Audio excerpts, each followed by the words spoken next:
আসসালামু আলাইকুম বন্ধুরা। দিনের বেলা তো কক্সবাজার অনেক ঘুরলাম, এবার রাত্রিবেলা না হয় একটু কক্সবাজার সি বিচটা ঘুরে দেখি। তো রাত্রেবেলা সেজে গুজে বের হলাম, বিচের পাশেই হাঁটতে হাঁটতে চলে যাচ্ছি সামনের দিকে। তো দেখতে পেলাম অনেকগুলা রেস্টুরেন্ট, সি ফুড রেস্টুরেন্ট, অনেক ধরনের খাবারই পাওয়া যায়। বাট এই ধরনের রেস্টুরেন্টগুলোতে খাবারের প্রাইস অনেক হাই, বিশ্বাস করবেন না। যদি একটা কাঁকড়াও আপনি খান তাও 300 থেকে 400 টাকা পড়বে। তো আমরা ঢুকলাম না, যদিও রেস্টুরেন্টগুলো দেখতে অনেক সুন্দর, কিন্তু খাবারের মান যথেষ্ট ভালো এখানে। যদিও আমরা ভিতরে ঢুকি নেই, এখানে দেখলাম আবার লাইভ মিউজিকও চলতেছে, ভিতরের পরিবেশটা সত্যি অসাধারণ। কিন্তু আমরা ভিতরে ঢুকি নেই, কারণ আমরা যাব এখন সুগন্ধা বিচে। তো হাঁটতে হাঁটতে চলে যাচ্ছি সামনের দিকে বিচ ধরে। খুব ভালো লাগতেছিল, যেহেতু অনেক বছর পর কক্সবাজার আসলাম। আসলে কক্সবাজারে এই ধরনের পরিবেশ আগে কিন্তু দেখা যেত না। এখন সি বিচের পাশে অনেকগুলা রেস্টুরেন্ট হয়েছে, যার কারণে আমরা এখন সহজেই সি ফুডগুলো পেয়ে যাই এই ধরনের রেস্টুরেন্টগুলো থেকে। তাছাড়া এই ধরনের রেস্টুরেন্টে অনেক ধরনের লাইভ মিউজিকও হয়ে থাকে। দেখতেই পাচ্ছেন কি সুন্দর সুন্দর রেস্টুরেন্টগুলা, সত্যিই দেখতে খুবই সুন্দর। অনেকে এইগুলোতে মনে করেন সারা রাত ধরে থাকে, তারা ফটোগ্রাফি করে, খাবার খায়, অনেক ভালো লাগে। তো আমরা একটি রেস্টুরেন্টের সামনে দাঁড়ালাম, আমরাও ফটোগ্রাফি করব। তো এখন আমরা চলে যাব সামনে হাঁটতে হাঁটতে সোজা সুগন্ধা বিচের দিকে, যেহেতু আমাদের প্ল্যান আছে সুগন্ধা বিচে যাওয়ার। ওইখানে গিয়ে আমরা সুগন্ধা বিচে এর পাড়ে যে সি ফুড আছে সেই সি ফুডগুলো খাবো। তো বিচের পাড় ধরেই থাকতে লাগলাম।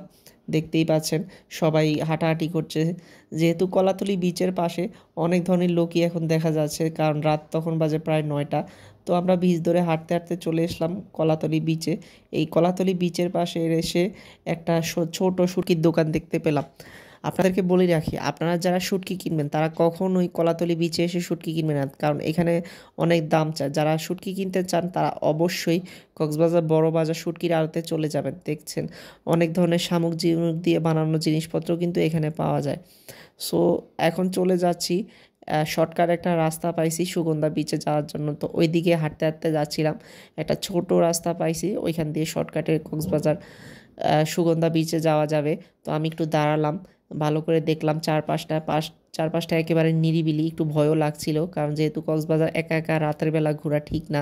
তবুও রিস্ক নিয়ে আমরা ওইখান দিয়ে চলে গেলাম, কারণ আমাদের সুগন্ধা বিচে খুব তাড়াতাড়ি পৌঁছাতে হবে, কারণ রাত অনেক হয়েছে, প্রায় তখন 9টা 10টা বাজে। তো সুগন্ধা বিচের পাড়েই দেখলাম সেই প্লাস্টিকের দানবটা, যেটাকে দিনের বেলাও দেখা যায় কিন্তু রাত্রে একটু বেশি ভালো লাগতেছিল, কারণ যেহেতু এটা লাইটিং করছিল। এই দানবটা আসলে সমুদ্রে ফেলে দেয়া, আমাদের যে ফেলে দেওয়া প্লাস্টিকগুলো আছে সেই প্লাস্টিকগুলো দিয়ে তৈরি করা।